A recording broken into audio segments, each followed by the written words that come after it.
Santro സിംഗാണ് വണ്ടി. അപ്പോൾ ഗ്യാസിൽ ഓടുന്ന വണ്ടിയാണ്. പെട്രോളിലും മിസ്സിങ്, ഗ്യാസിൽ കുഴപ്പമൊന്നുമില്ല. അപ്പോൾ അതാട്ടോ കംപ്ലൈൻറ്റ്. അപ്പോൾ നമ്മൾ ചെക്ക് ചെയ്ത് നോക്കിക്കഴിഞ്ഞപ്പോൾ മൂന്നാമത്തെ സിലിണ്ടറിൽ കറക്റ്റ് വർക്കിംഗ് അല്ല. എന്താ മൂന്നാമത്തെ കോഡ് വയർ നമ്മൾ റിമൂവ് ചെയ്യുമ്പോൾ എൻജിൻ ജർക്കിങ്ങിൽ ഒരു മാറ്റമില്ല. അതേ കണ്ടോ, പകരം സെക്കൻഡ് പിടിക്കുകയാണേ. കണ്ട സെക്കൻഡ് ഓക്കെ.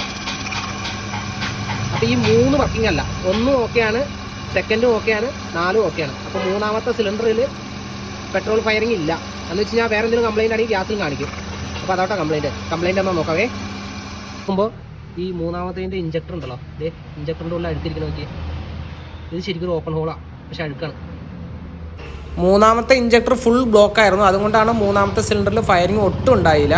അപ്പോൾ അതുകൊണ്ടാണ് ആ മൂന്നാമത്തെ സിലിണ്ടറിൽ കോഡ് പിടിക്കുമ്പോൾ ജർക്കിങ് വരാത്തത്.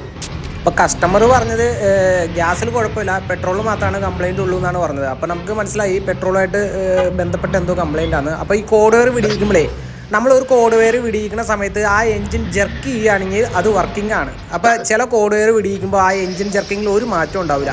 അപ്പോൾ ആ സിലിണ്ടറിൽ കറക്റ്റ് ഫയറിങ് നടക്കില്ല.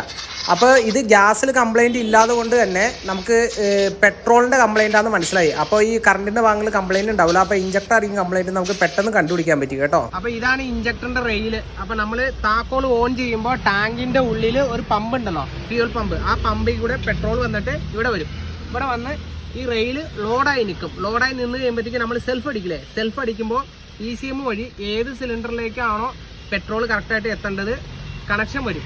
ഇതിൽ കൂടെ കറണ്ട് വന്നിട്ട് പെട്രോൾ ഇവിടെ സ്പ്രേ ചെയ്യും, ആവശ്യമുള്ള സിലിണ്ടറിൽ മാത്രം. അത് കറക്റ്റ് റൊട്ടേഷൻ ആയിരിക്കും കേട്ടോ, ഓർഡർ അനുസരിച്ചാണ് സ്പ്രേ ചെയ്യുക. അപ്പോൾ കരട് കയറി ഇതിനകത്ത് അടഞ്ഞിരുന്നത് കൊണ്ടാണ് ഈ മൂന്നാമത്തെ സിലിണ്ടർ മാത്രം വർക്ക് ചെയ്യാണ്ടിരുന്നത്.